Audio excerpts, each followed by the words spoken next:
When Marjane Satrapi passed away at the age of 56, the world lost an uncompromising writer and a vocal critic of authority. She spent her life challenging political hypocrisy, even refusing France's highest civilian honor to protest the country's treatment of Iranian dissidents. That spirit translated into significant global recognition, including the Jury Prize at Cannes for the animated adaptation of her graphic novel. Until her death, she remained a champion for Iranian women, lending her voice to the protests that followed the death of Mahsa Amini.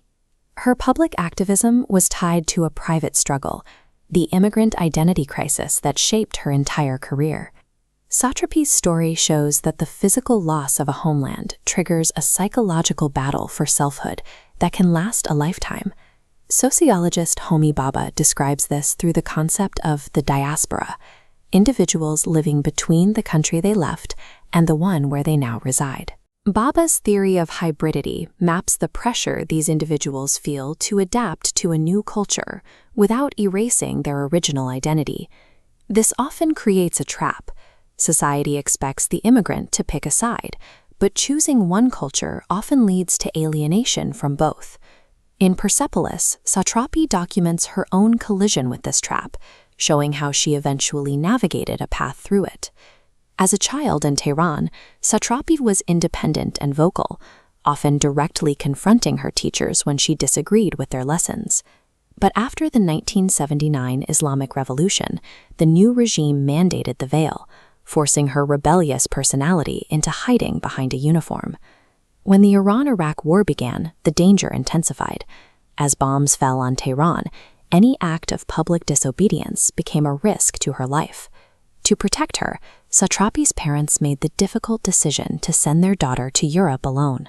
While she found physical safety in exile, she was suddenly cut off from the Iranian roots that had defined her. Arriving in Austria as a teenager, she was met with immediate culture shock. Language barriers and social differences left her isolated. She was a diaspora teen with no clear way to connect with the world around her. She tried to survive the loneliness by changing her appearance, adopting a punk style in an attempt to blend in.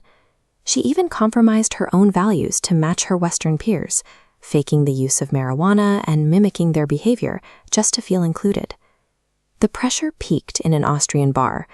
Aware of the stigma against Iranians during the war, she told a stranger she was French. The guilt of that lie eventually led to an explosion. Overhearing her classmates gossiping about her nationality, she publicly reclaimed her identity, shouting that she was Iranian and proud. Tired of the constant performance, she eventually decided to return to Iran, hoping to find her old self and a sense of belonging. But she found Tehran unrecognizable. The country was heavily militarized and even more restrictive than when she had left it. She had become too Western for her old life in Iran, yet she was still seen as an outsider in the West. She belonged to neither world.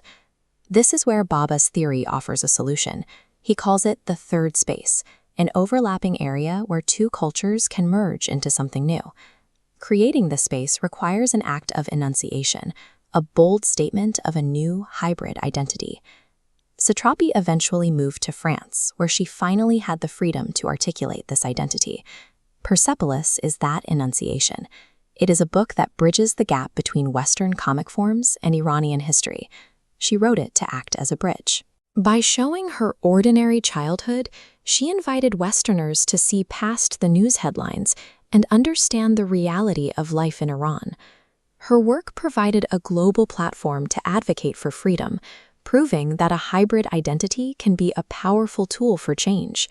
Satrapi's story shows that when you are forced from your home, the most powerful response is to build a new space where you finally belong.